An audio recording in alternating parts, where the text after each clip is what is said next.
US B-52H bombers loaded with GBU-31 JDAM bombs signal precision strikes on hardened ground targets. Imagery, published on X by Lee Hathaway, showed 6 2,000-pound class GBU-31s under each wing, for 12 visible weapons on the bomber's external pylons. Earlier Army recognition reporting had highlighted B-52H sorties from Fairford carrying AGM-158 JASSM missiles, a configuration associated with standoff employment during Operation Epic Fury.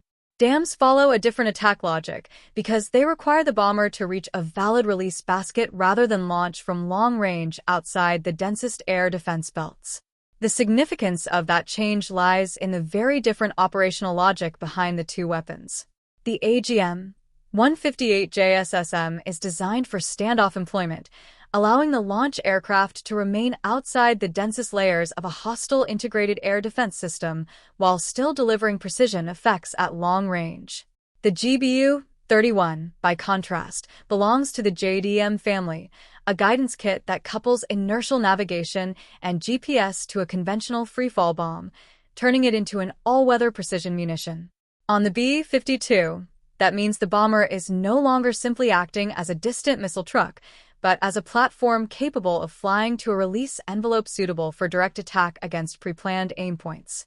In the Fairford sighting, the bombs appear consistent with the 2,000-pound class GBU-31 variant associated with penetrator warheads, commonly used against hardened or reinforced targets. If the loadout does indeed include the GBU-31 V3 built around the Blue 109 penetrator body, the most relevant target set would be hardened infrastructure, such as buried command spaces, reinforced storage sites, aircraft shelters, and bunker-type facilities. This is what gives the loadout its particular tactical meaning.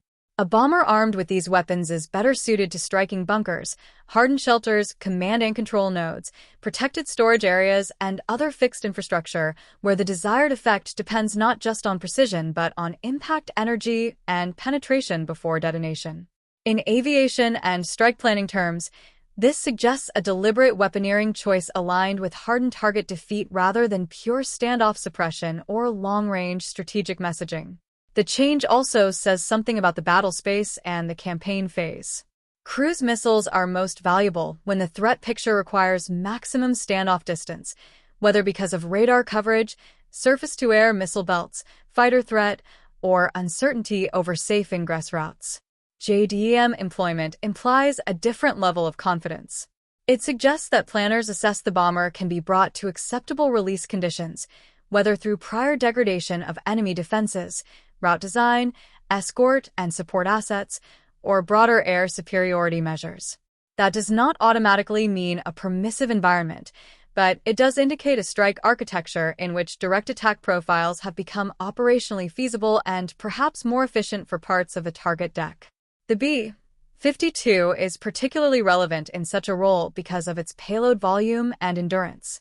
The U.S. Air Force describes the B-52H as a long-range heavy bomber able to carry precision-guided conventional ordnance with worldwide precision navigation capability, and its official payload capacity is about 70,000 pounds. 12 GBU-31s were visible on the external pylons, while any additional internal carriage remains unconfirmed for this specific sortie, even though the B-52 is widely understood to be able to carry further guided munitions in its weapons bay, depending on configuration and launcher availability. Even without assuming a maximum load on the photograph sortie, the core point is clear. A single Stratofortress can bring substantial precision combat mass to a target area, service multiple designated mean points in one mission, and sustain a sortie generation model built around repeated strikes on fixed objectives. That gives the GBU-31 a tactical importance that goes beyond its technical specifications. It is a lower complexity precision weapon than a cruise missile, but one capable of delivering very substantial effects against hardened infrastructure when the aircraft can reach a valid release basket. In a prolonged air operation, that matters for magazine management as much as for destructive power. Heavy dams allow commanders to reserve more expensive standoff weapons for the most heavily defended, time-sensitive, or politically sensitive targets, while still maintaining pressure on a wider target set. In other words, The appearance of bunker-buster-class GBU-31s on B-52s may reflect an effort to balance precision, payload, and inventory efficiency across the campaign. The strategic implication is equally important. A. B-52 regularly seen with AGM-158s projects a long-range strike posture centered on standoff reach, early entry firepower, and minimized exposure to contested airspace. A.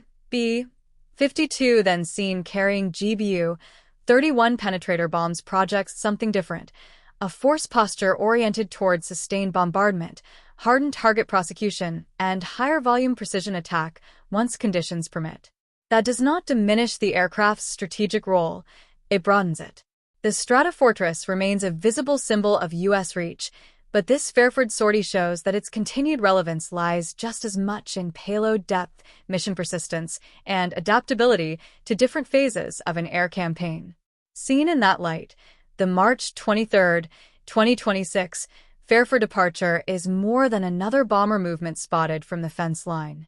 It is a useful indicator of how Operation Epic Fury may be evolving.